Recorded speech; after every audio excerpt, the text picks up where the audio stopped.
මේක තමයි Santa close holiday village මේ කොටේජස් තියෙන තැන තමයි මේක තමයි අපි ඉන්නේ. ලී ගෙවල් තියෙන්නේ. අතේ හැයින් තියෙනවා මේ රෙස්ටෝරන්ට් එකක්. ඒක ඊයේ රෑ බලද්දි මම ඇරලා තිබුණේ නැහැ කී මම දන්නේ දවල් වෙද්දිත් දන්නේ ඒක අරින්න. ඒක වෙලාවලට තමයි එක රෙස්ටෝරන්ට්ස් අරින්නේ. මේකේ දැන් ගෙවල් 70ක් වගේ තියෙන්නේ. ඔව්. එතන 69 70 අපි ඉන්නේ 49.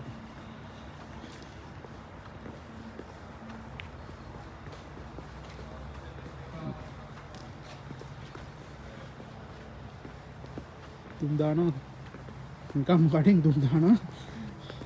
අත් දෙක හොඳටම ගල්ලා තියෙන ග්ලව්ස් දාගෙන නැහැ. ග්ලව්ස් දාගත්තාම මේ ගලා ගන්නත් බෑ දා ගන්නත් බෑ ඒක. ෆෝන් එක අල්ල ගන්නත් බෑ.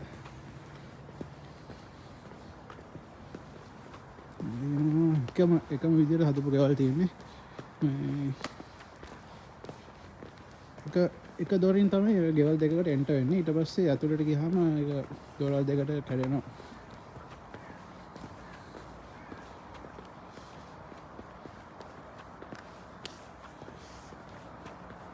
සමහර කට්ටිය එතන මේ එයාපෝට් එකෙම රෙන්ට් කරගෙන කාර් රෙන්ට් කරන්න තියෙනවා එතනම. ප්‍රවෙනිමි එයාපෝට් එකේ රෙන්ට් කරගෙන යන්න පුළුවන් මෙහෙට.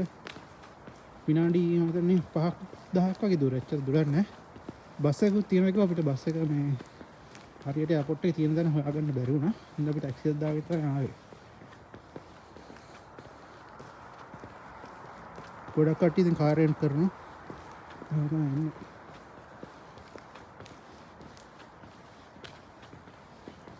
මේ තියෙන්නේ ඔන්න 49 තමයි.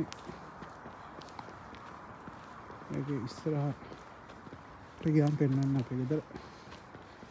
මෙතනින් ඉවරයි නේ. මෙතනින් ඉවරයි ඔන්න. මෙතනින් කෙලිම කැලෑ වගේ තියෙන්නේ. ඒ අර පැත්තේ පාරක් තියෙනවා. මම හිතන්නේ ඇතුළට යන්න වෙන කොහෙට හරි යන්න පුළුවන්. මේ තියෙන්නේ ගෙදර. මේක තමයි තියෙන්නේ.